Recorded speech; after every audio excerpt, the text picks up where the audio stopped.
My name is Michael Lambert, and today I would like to talk a little bit about the story of the week, which is that of Owen Paterson. But before I do that, if you approve of what I'm saying, I really would appreciate it if you would subscribe and give me a like. That would be much appreciated. So you probably know a fair bit about Owen Paterson, but he's been an MP since 1997, when he was first elected. Prior to that, he was running a family business which was in the leather trade.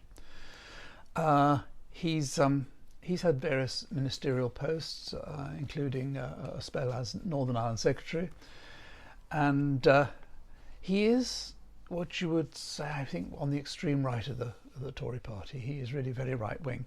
He is, for example, he's pro fox hunting. He's a climate warming sceptic. He says that windmills are ridiculous and useless.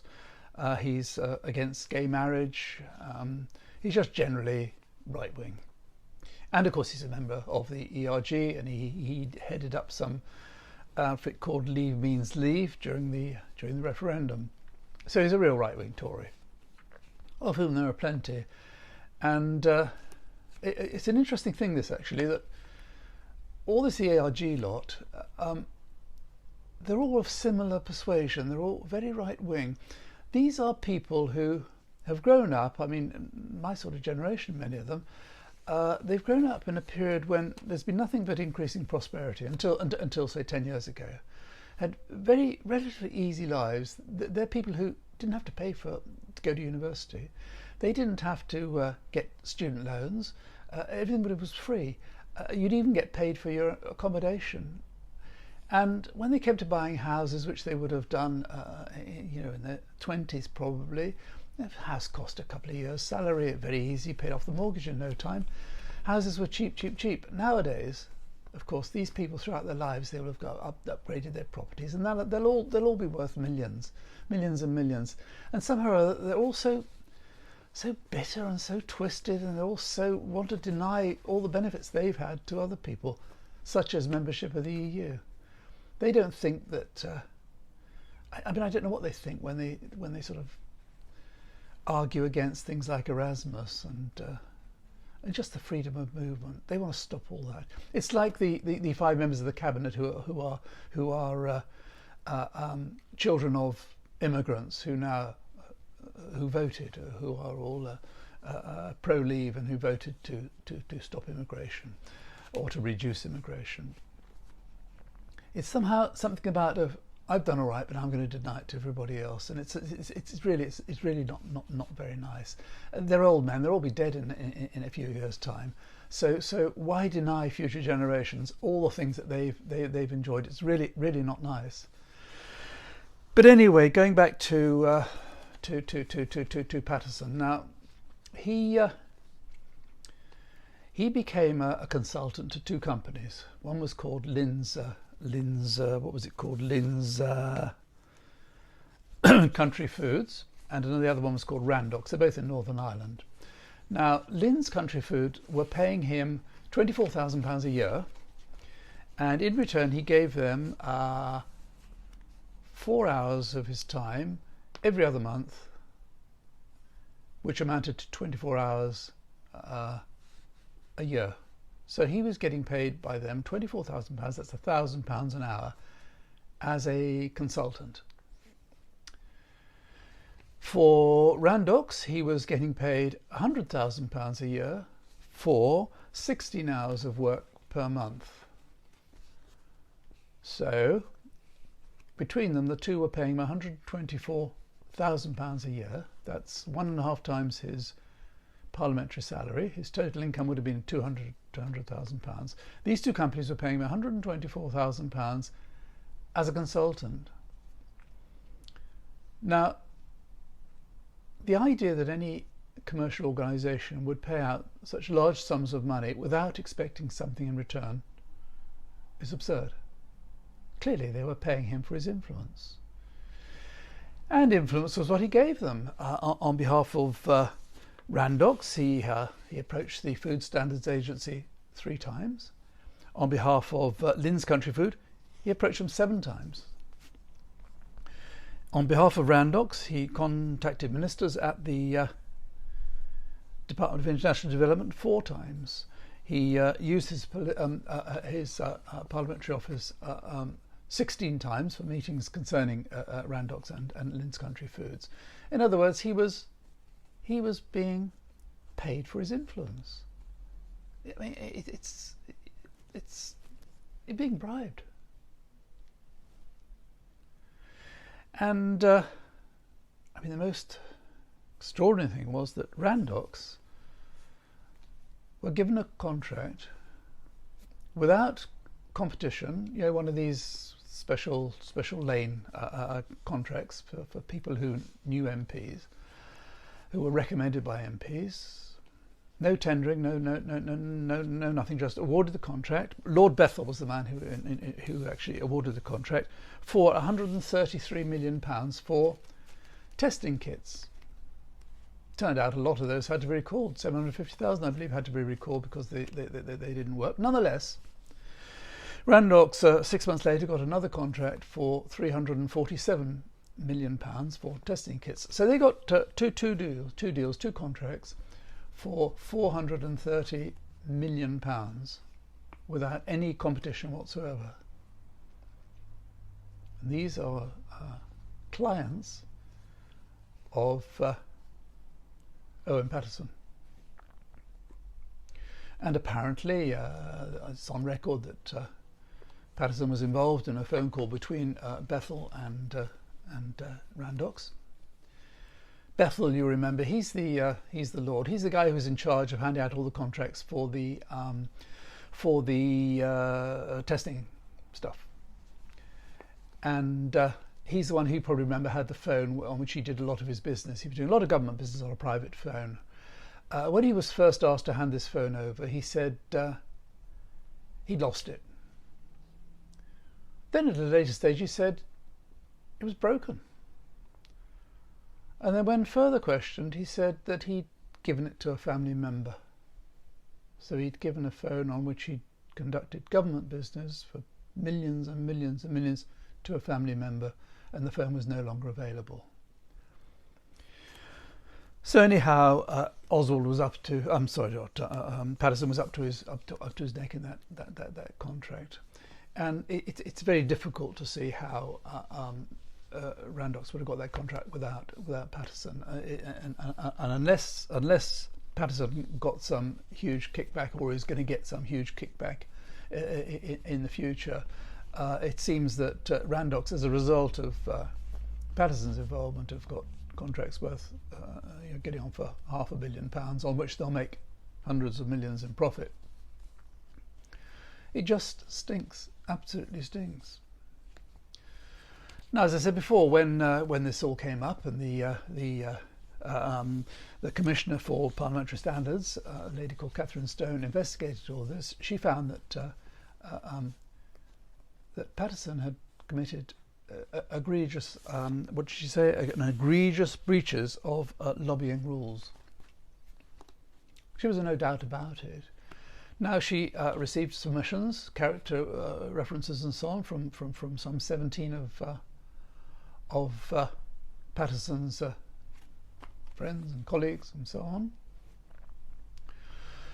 And the normal procedure is that she recommends a suspension of whatever she thinks is appropriate. In this case, she recommended a suspension of 30 days. But this has to be nodded through by Parliament. It's normally just routine. But when it came to the vote, as we know last week, Johnson suddenly decided that he didn't want this to happen. So he said that despite the fact this committee has been around since 1995, he said that after Paterson had been found guilty by the Commission, before the vote took place, he said, I want to change this committee, it needs changing. And in order to do that, he needed to vote down Paterson's 30-day suspension. And so he whipped all his MPs to do it, and that's where all the fuss blew up last week. And you have to you have to wonder quite why Johnson would do it.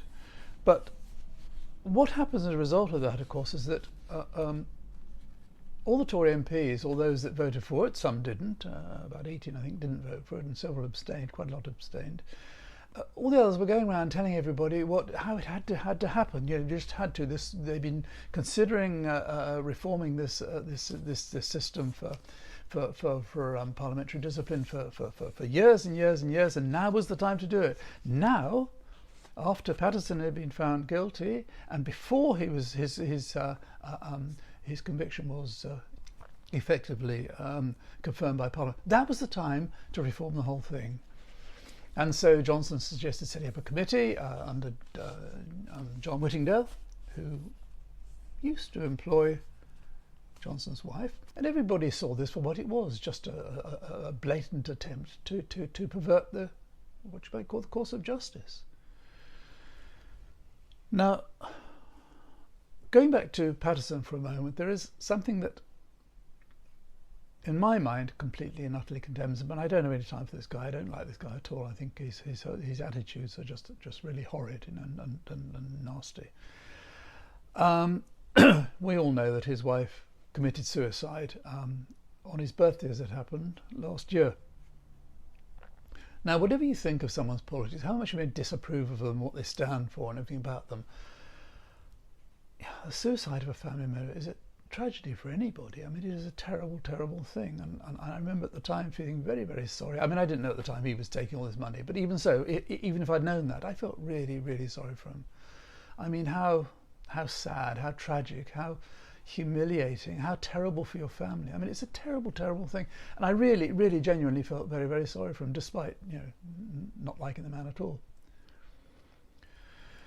And I just thought how awful that must be. But, and this is what in my mind, condemns him totally. The moment he knew that this vote was going to go ahead in Parliament,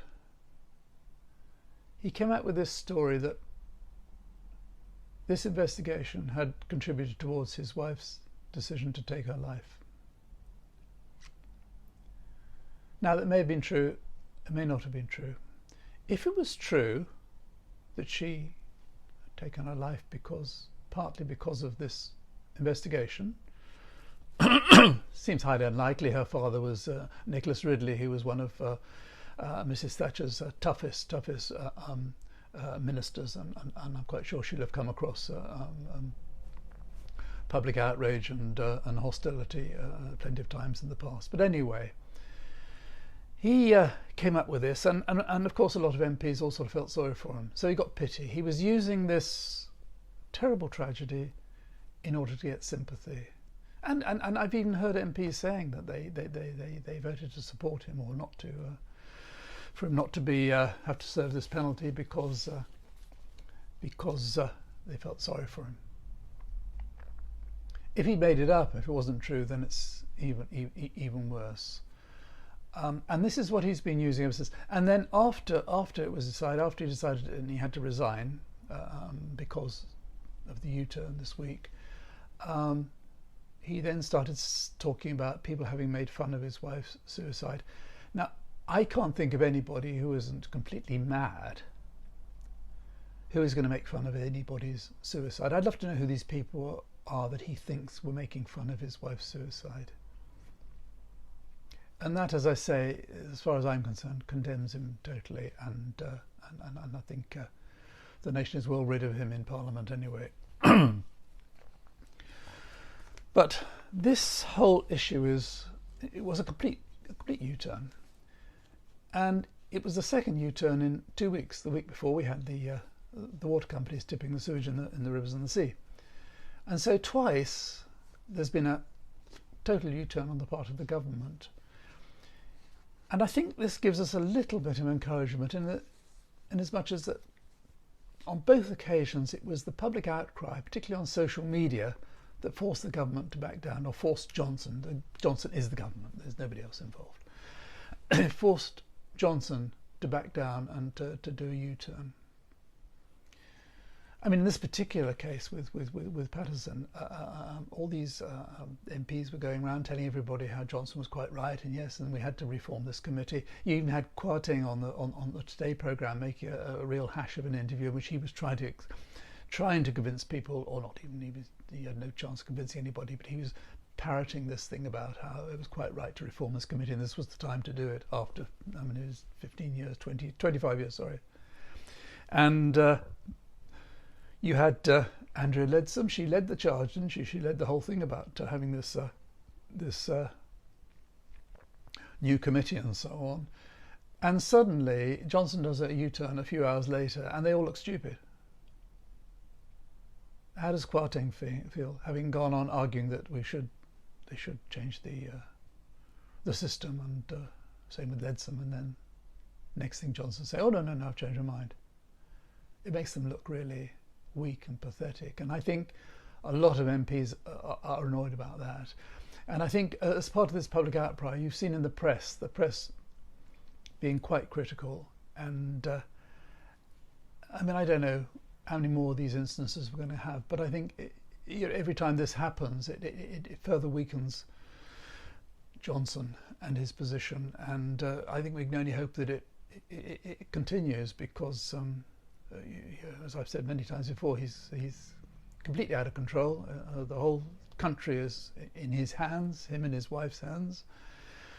We all know he's a liar. We all know he's utterly incompetent, and we all know he's totally self-obsessed, and a hypocrite as well. I mean, look at him at COP26. As we all know the story now, flying down from Glasgow in a private jet in order to attend a dinner with a journalist. I mean, and at the same time he's up there preaching about we've all got to do our bit for global warming. The man is, well, you know what I think about him. So anyway, those are my thoughts on Paterson and what happened this week, and let's wait for the next U-turn. But if you watched this far, thank you very much, and until next time, bye for now.